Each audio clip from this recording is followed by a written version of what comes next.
بسم اللہ الرحمن الرحیم الحمدللہ والصلاة والسلام علی رسول اللہ۔ ناظرین کرام، آپ دیکھ رہے ہیں ترجمان الکتاب، اور یہ ہے سلسلہ آپ کے مسائل اور ان کا حل کی وہ قسط جس میں ہم بات کر رہے ہیں انبیاء کرام علیہم السلام کی بشریت پر۔ پچھلی ویڈیو میں ہم نے دیکھا کہ انبیاء کرام علیہم السلام کا بشر ہونا قرآن و سنت سے ثابت حقیقت ہے۔ آج کے اس دوسرے حصے میں ہم جانیں گے کہ بشریت انبیاء کا ان کے مقامی نبوت سے کیا تعلق ہے، اور یہ عقیدہ ایمان کی بنیاد کیوں ہے۔ آئیے بات کو آگے بڑھاتے ہیں۔ ان حضرت صلی اللہ علیہ وسلم کی تکالیف کی چند مثالیں پیش کرنے کے بعد صفحہ 158-159 پر لکھتے ہیں: الشفاء بتعریف حقوق المصطفیٰ، جلد 2 صفحہ 157-159۔ ترجمہ: اسی طرح دیگر انبیاء کرام علیہم السلام کی وہ تکالیف میں بھی مبتلا ہوئے اور ان کو عافیت سے بھی نوازا گیا، اور یہ حق تعالیٰ کی کمالی حکمت تھی تاکہ ان مقامات میں ان حضرات کا شرف ظاہر ہو اور ان کا معاملہ واضح ہو جائے، اور اللہ تعالیٰ کی بات ان کے حق میں پوری ہو جائے، اور تاکہ اللہ تعالیٰ ان کی بشریت کو ثابت کر دے، اور امت کے اہل ضعف کو ان کے بارے جو التباس ہو سکتا تھا وہ اٹھ جائے، تاکہ ان عجائبات کی وجہ سے جو ان حضرات کے ہاتھ پر ظاہر ہوتے ہیں گمراہ نہ ہو جائے، جس طرح نصارہ حضرت عیسیٰ علیہ السلام کے بارے میں گمراہ ہوئے۔ بعض محققین نے فرمایا ہے کہ یہ عوارض اور تغیرات مذکورہ ان بشری اجسام کے ساتھ مخصوص ہے، جن سے مقصود بشریت کی مقاومت اور بنی آدم کی مشقتوں کا برداشت کرنا ہے تاکہ ہم جنسوں کے ساتھ مشاکلت ہو، لیکن ان کی ارواح طیبہ ان امور سے متاثر نہیں ہوتی، بلکہ وہ معصوم و منزہ اور ملائے اعلیٰ اور فرشتوں سے تعلق رکھتی ہے، کیونکہ وہ فرشتوں سے علوم اخذ کرتی ہے اور ان سے وحی اخذ کرتی ہے۔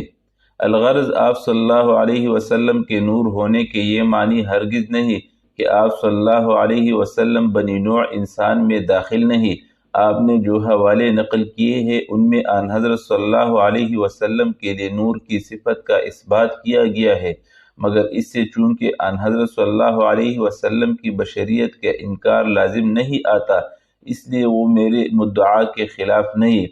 اور نہ میرا عقیدہ ان بزرگوں سے الگ ہے۔ حکیم الامت حضرت مولانا اشرف علی تھانوی رحمۃ اللہ علیہ نے نشر الطیب میں سب سے پہلے نور محمدی علی صاحب الصلاۃ والتسلیمات کی تخلیق کا بیان فرمایا ہے، اور اس کے ذیل میں وہ احادیث نقل کی ہے جن کی طرف آپ نے اشارہ کیا ہے، لیکن حضرت رحمۃ اللہ علیہ نے نور محمدی صلی اللہ علیہ وسلم کی تشریح بھی فرما دی ہے۔ چنانچہ پہلی روایت حضرت جابر رضی اللہ عنہ کے مسند عبد الرزاق کے حوالے سے یہ نقل کی ہے۔ آپ صلی اللہ علیہ وسلم نے فرمایا: اے جابر، اللہ تعالیٰ نے تمام اشیاء سے پہلے تیرے نبی کا نور اپنے نور سے، نہ بإیمانی کے نور الہی اس کا مادہ تھا، بلکہ اپنے نور کے فیض سے پیدا کیا۔ پھر جب اللہ تعالیٰ نے اور مخلوق کو پیدا کرنا چاہا تو اس نور کے 4 حصے کیے۔ ایک حصے سے قلم پیدا کیا، دوسرے سے لوح اور تیسرے سے عرش۔ آگے حدیث طویل ہے،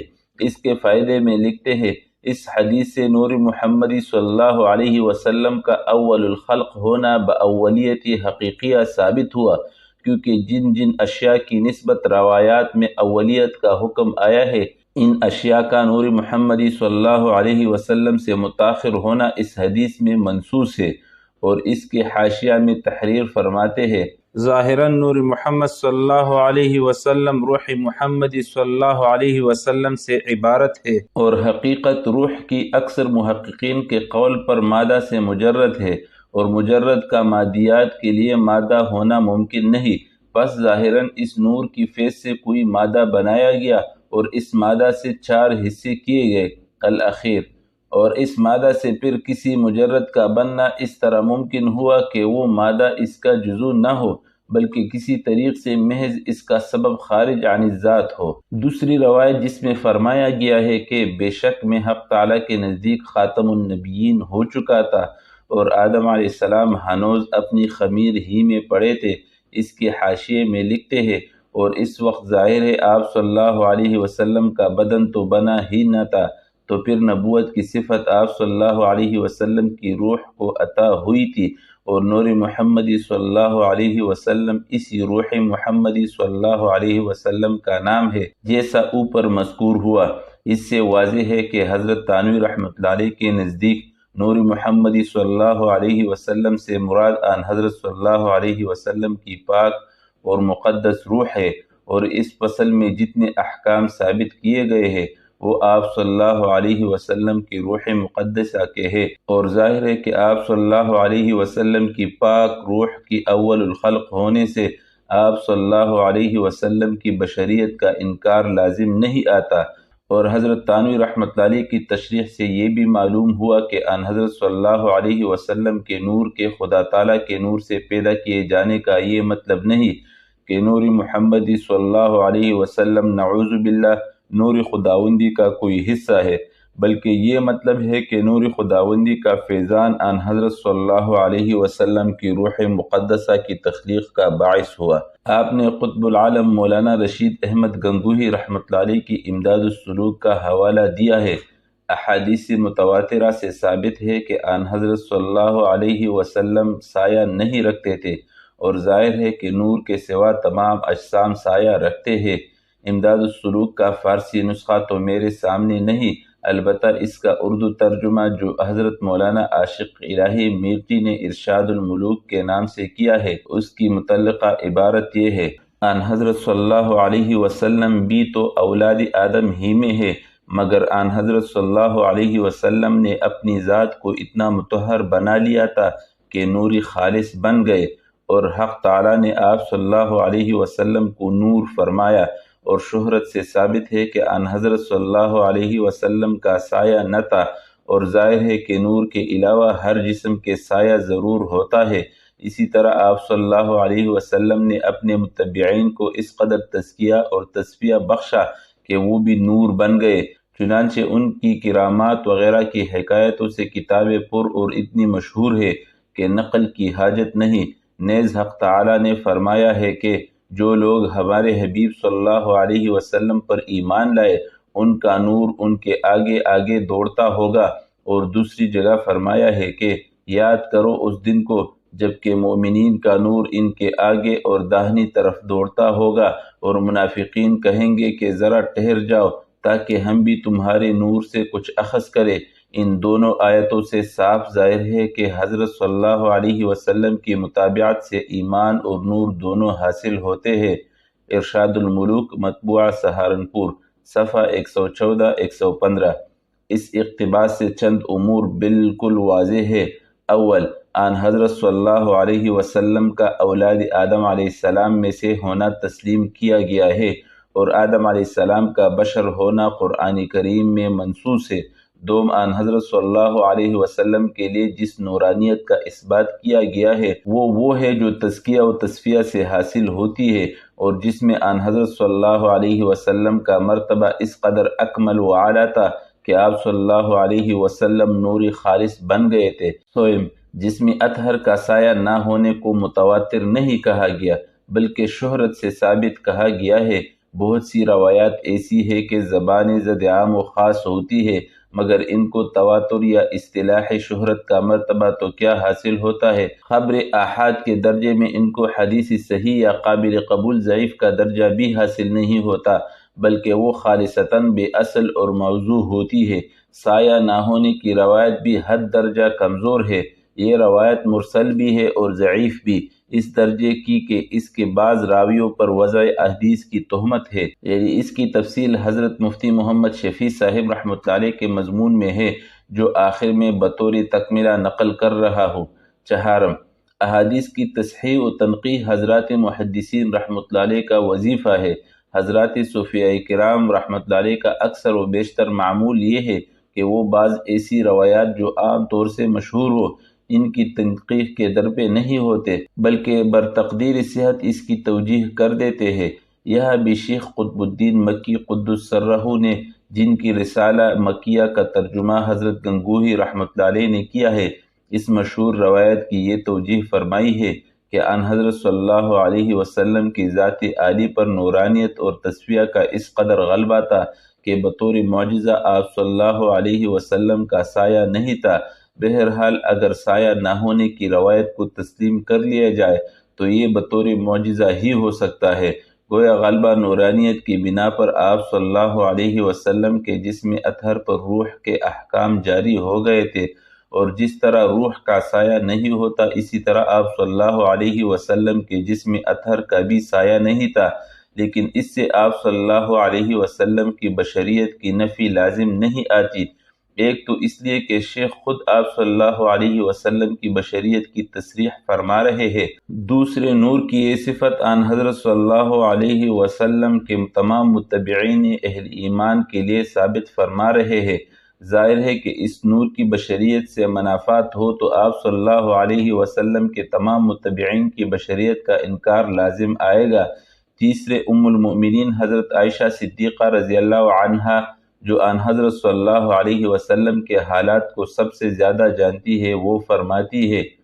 مشکات صفحہ 520، ترجمہ، آن حضرت صلی اللہ علیہ وسلم بھی انسانوں میں سے ایک انسان تھے۔ سایہ نہ ہونے کی روایت کے بارے میں فتاوی رشیدیہ سے ایک سوال و جواب یہاں نقل کرتا ہوں۔ سوال: سایہ مبارک رسول اللہ صلی اللہ علیہ وسلم کا پڑتا تھا یا نہیں؟ اور جو ترمذی نے نوادر الاصول میں عبد المالک بن عبداللہ بن وحید سے انہوں نے ذکوان سے روایت کیا ہے کہ رسول اللہ صلی اللہ علیہ وسلم کا سایہ نہیں پڑتا تھا، سند اس حدیث کی صحیح ہے یا ضعیف یا موضوع؟ ارقام فرما دے۔ جواب: یہ روایت کتب صحاح میں نہیں، اور نوادر کی روایت کا بندہ کو حال معلوم نہیں کہ کیسی ہے۔ نوادر الاصول حکیم ترمذی کی ہے، نہ ابو عیسیٰ ترمذی کی، فقط واللہ اعلم، رشید احمد گنگوہی عافی عنہ۔ اس اقتباس سے معلوم ہو جاتا ہے کہ سایہ نہ ہونے کی روایت حدیث کے متداول کتابوں میں نہیں۔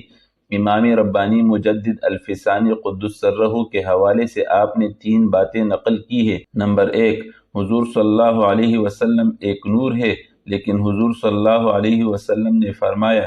خلقت من نور اللہ، میں اللہ کے نور سے پیدا ہوا ہوں۔ نمبر 2، آپ صلی اللہ علیہ وسلم نور ہے، آپ صلی اللہ علیہ وسلم کا سایہ نہ تھا۔ نمبر 3، آپ صلی اللہ علیہ وسلم نور ہے جس کو اللہ تعالیٰ نے حکمت و مصلحت کے پیش نظر بصورت انسان ظاہر فرمایا۔ آن حضرت صلی اللہ علیہ وسلم کے نور سے پیدا ہونے اور سایہ نہ ہونے کی تحقیق اوپر عرض کر چکا ہوں۔ البتہ یہاں اتنی بات مزید عرض کر دینا مناسب ہے کہ خلقت من نور اللہ کے الفاظ سے کوئی حدیث مروی نہیں۔ مکتوبات شریفہ کی حاشیہ میں اس کی تخریج کرتے ہوئے شیخ عبدالحق محدث دہلوی قدس سرہ کی مدارج النبوہ کے حوالے سے یہ روایت نقل کی گئی ہے، انا من نور اللہ والمؤمنون من نوری، ترجمہ، میں اللہ کے نور سے ہوں اور مومن میرے نور سے ہے، مگر ان الفاظ سے بھی کوئی حدیث ذخیرہ احادیث میں نظر سے نہیں گزری۔ ممکن ہے کہ یہ حضرت جابر رضی اللہ عنہ کی حدیث جو نشر الطیب کے حوالے سے گزر چکی ہے کی روایت بالمعنی ہو۔ بہرحال اگر یہ روایت صحیح ہو تو اس کے شرح وہی ہے جو حضرت حکیم الامت تانوی رحمۃ اللہ علیہ کی نشر الطیب سے نقل کر چکا ہوں۔ سب جانتے ہیں کہ اللہ تعالیٰ کا نور اجزاء و حسد سے پاک ہے، اس لیے کسی عاقل کو یہ توہم بھی نہیں ہو سکتا کہ ان حضرت صلی اللہ علیہ وسلم کا نور نور خداوندی کا جز اور حصہ ہے۔ پھر اس روایت میں اہل ایمان کی تخلیق ان حضرت صلی اللہ علیہ وسلم کے نور سے ذکر کی گئی۔ اگر جزیت کا مفہوم لیا جائے تو لازم آئے گا کہ تمام اہل ایمان نور خداوندی کا جز ہو۔ اس قسم کی روایات کی عارفانہ تشریح کی جا سکتی ہے جیسا کہ امام ربانی رحمۃ اللہ علیہ نے کی ہے، مگر ان عقائد کی بنیاد رکھنا اور ان حضرت صلی اللہ علیہ وسلم کو نصوص قطعیہ کے علی الرغم نوع انسان سے خارج کر دینا کسی طرح بھی جائز نہیں۔ تیسری بات جو آپ نے حضرت مجدد رحمہ اللہ سے نقل کی ہے، اول تو یہ ان دقیق علوم و معارف میں سے ہے کہ جو عقولی متوسطہ سے بالاتر ہے اور جن کا تعلق علوم مکاشفہ سے ہے، جو حضرات تصفیہ و تزکیہ اور نوری باطن کے اعلیٰ ترین مقامات پر فائز ہو، وہی ان کے افہام و تفہیم کی صلاحیت رکھتے ہیں۔ عام لوگ ان دقیق علوم کو سمجھنے سے قاصر ہے۔ ان لوگوں کو اگر ظاہری شریعت سے کچھ مس ہوگا تو ان اکابر کی شان میں گستاخی کریں گے، جس کا مشاہدہ اس زمانے میں خوب ہو رہا ہے، اور جن لوگوں کو ان اکابر سے عقیدت ہوگی وہ ظاہری شریعت اور نصوص قطعیہ کو پس پشت ڈال کر الحاد و زندقہ کی وادیوں میں بھٹکا کریں گے۔ فَإِنَّ الْجَاهِلَ إِمَّا مُفْرِطُ وَإِمَّا مُفَرِّطُ، اس لیے اکابر کی وصیت یہ ہے کہ نکتہ چو تیغ پولاد است تیز، چو نداری تو سپر واپس گریز، پیش ای الماس بے اسپر میا، کز پریدن تیغرانہ بود حیا، چی شبہا نشستم دری سے رگم، کہ دہشت گرفت آستینم کے قم، محیط است علم ملک بر بسیط، قیاسی تو برد نگردد محیط، نہ ادرا کہ در کنا ذاتش رسد، نہ فکرت بغور صفاتش رسد۔ دوسرے آپ نے حضرت مجدد رحمہ اللہ کا حوالہ نقل کرنے میں خاص اختصار سے کام لیا ہے، جس سے فہم مراد میں التباس پیدا ہوتا ہے۔ حضرت مجدد رحمۃ اللہ علیہ فرماتے ہیں کہ ان حضرت صلی اللہ علیہ وسلم کی تخلیق حق تعالیٰ کے علم اضافی سے ہوئی ہے۔ وہ مشہود می گردید کہ علم جملی کے از صفات اضافیہ گشتہ است، نوری است کے در نشاط عنصری بعد از انصاب از اسلاب بارحہ میں متکثرہ بمتقاضۂ حکم و مصالح بصورت انسانی کے احسن تقویم است ظہور نمودہ، و مسمی بمحمد و احمد شدہ۔ ترجمہ: اور ایسا نظر آتا ہے کہ علم اجمالی جو کہ صفات اضافیہ میں سے ہو گیا ہے، ایک نور ہے جو کہ نشاط عنصری میں بہت سی پشتوں اور رحموں میں منتقل ہوتا ہوا حکم و مصالح کے تقاضے سے انسانی صورت میں جلوگر ہوا اور محمد و احمد کے پاک ناموں سے موسوم ہوا، صلی اللہ علیہ وآلہ وسلم تسلیما کثیرا کثیرا کثیرا۔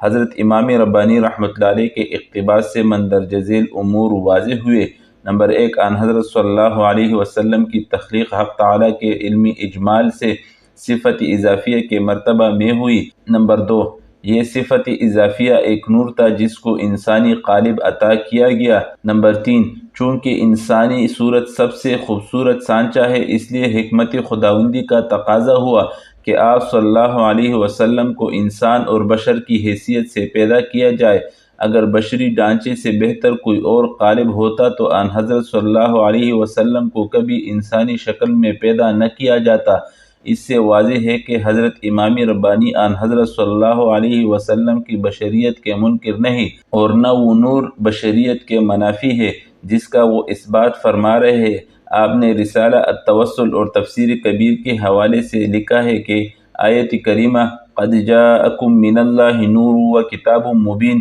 میں نور سے ان حضرت صلی اللہ علیہ وسلم کی ذات گرامی مراد ہے۔ اس آیت میں نور کی تفسیر میں 3 قول ہے۔ ایک یہ کہ اس سے ان حضرت صلی اللہ علیہ وسلم مراد ہے، دوم یہ کہ اسلام مراد ہے، اور سوم یہ کہ قرآن کریم مراد ہے۔ اس قول کو امام رازی رحمۃ اللہ علیہ نے اس بنا پر کمزور کہا کہ معطوفین میں تغیر ضروری ہے، لیکن یہ دلیل بہت کمزور ہے۔ بعض اوقات ایک چیز کے متعدد صفات کو بطور عطف ذکر کر دیا جاتا ہے، چنانچہ حضرت حکیم الامت تھانوی رحمۃ اللہ علیہ نے بیان القرآن میں اسی کو اختیار کیا ہے۔ بہرحال نور سے مراد ان حضرت صلی اللہ علیہ وسلم یا اسلام ہو یا قرآن کریم، بہر صورت یہاں نور سے نوری ہدایت مراد ہے، جس کا واضح قرینہ آیت کا سباق ہے، یہدی بہ اللہ من اتبع رضوانہ سبل السلام ویخرجہم من الظلمات الی النور باذنہ ویہدیہم الی صراط مستقیم،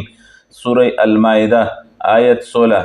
ترجمہ: اس کی ذریعے سے اللہ تعالیٰ ایسے شخصوں کو جو رضائے حق کے طالب ہو سلامتی کی راہ بتلاتے ہیں، یعنی جنت میں جانے کے طریقے کے عقائد و اعمال خاصہ ہے، تعلیم فرماتے ہیں، کیونکہ پوری سلامتی بدنی و روحانی جنت ہی میں نصیب ہوگی، اور ان کو اپنی توفیق اور فضل سے کفر و معصیت کی تاریکیوں سے نکال کر ایمان و طاعت کے نور کی طرف لے آتے ہیں اور ان کو ہمیشہ راہ راست پر قائم رکھتے ہیں۔ بیان القرآن۔ امام رازی رحمۃ اللہ علیہ فرماتے ہیں، تفسیر کبیر جلد 11 صفحہ 189۔ ترجمہ: ان حضرت صلی اللہ علیہ وسلم اور اسلام اور قرآن کو نور فرمانے کی وجہ ظاہر ہے، کیونکہ ظاہری روشنی کے ذریعے آنکھیں ظاہری اشیاء کو دیکھ پاتی ہے، اسی طرح نور باطن کے ذریعے بصیرت حقائق و معقولات کا ادراک کرتی ہے۔ علامہ نصفی رحمۃ اللہ علیہ تفسیر مدارک میں لکھتے ہیں، جلد 1 صفحہ 316۔ ترجمہ: یا نور سے مراد ان حضرت صلی اللہ علیہ وسلم ہے، کیونکہ آپ صلی اللہ علیہ وسلم کے ذریعے ہدایت ملتی ہے، جیسے کہ آپ صلی اللہ علیہ وسلم کو چراغ کہا گیا ہے۔ قریب قریب یہی مضمون تفسیر خازن، تفسیر بیضاوی، تفسیر ساوی، روح البیان اور دیگر تفاسیر میں ہے۔ اسی کی طرف اشارہ کرتے ہوئے میں نے لکھا تھا، جس طرح آپ صلی اللہ علیہ وسلم اپنی نوع کے اعتبار سے بشر ہے، اسی طرح آپ صلی اللہ علیہ وسلم صفت ہدایت کے لحاظ سے ساری انسانیت کے لیے مینار نور ہے۔ یہی نور ہے جس کی روشنی میں انسانیت کو خدا تعالیٰ کا راستہ مل سکتا ہے، اور جس کی روشنی ابد تک درخشندہ و تابندہ رہے گی۔ لہٰذا میرے عقیدے میں آپ صلی اللہ علیہ وسلم بیک وقت نور بھی ہے اور بشر بھی۔ میری ان تمام معروضات کا خلاصہ یہ ہے کہ آن حضرت صلی اللہ علیہ وسلم کی بشریت دلائل قطعیہ سے ثابت ہے، اس لیے آن حضرت صلی اللہ علیہ وسلم کے لیے نور کی صفت ثابت کرتے ہوئے آپ صلی اللہ علیہ وسلم کو انسانیت اور بشریت کے دائرے سے خارج کر دینا ہرگز صحیح نہیں۔ جس طرح آپ صلی اللہ علیہ وسلم کی رسالت و نبوت کا اعتقاد لازم ہے، اسی طرح آپ صلی اللہ علیہ وسلم کی انسانیت و بشریت کا عقیدہ بھی لازم ہے۔ چنانچہ میں فتاویٰ عالمگیری کے حوالے سے یہ نقل کر چکا ہوں۔ فتاویٰ عالمگیری جلد 2 صفحہ 263 ترجمہ۔ اور جو شخص یہ کہے کہ میں نہیں جانتا کہ آن حضرت صلی اللہ علیہ وسلم انسان تھے یا جن، وہ کافر ہے۔ پیارے ناظرین، انبیاء علیہ السلام اللہ کے سب سے برگزیدہ انسان ہے۔ وہ بشر بھی ہے مگر سب سے کامل بشر۔ ان کی اطاعت ہی ایمان کی تکمیل ہے اور ان کی سیرت ہی ہمارے لیے بہترین نمونہ ہے۔ اگر یہ ویڈیو آپ کو پسند آئی ہو تو لائک، سبسکرائب اور شیئر کرنا نہ بھولیں تاکہ یہ پیغام ہر دل تک پہنچے۔ ترجمان الکتاب، قرآن و سنت کی روشنی میں آپ کے مسائل کا حل۔ جزاکم اللہ خیرہ، والسلام علیکم ورحمۃ اللہ وبرکاتہ۔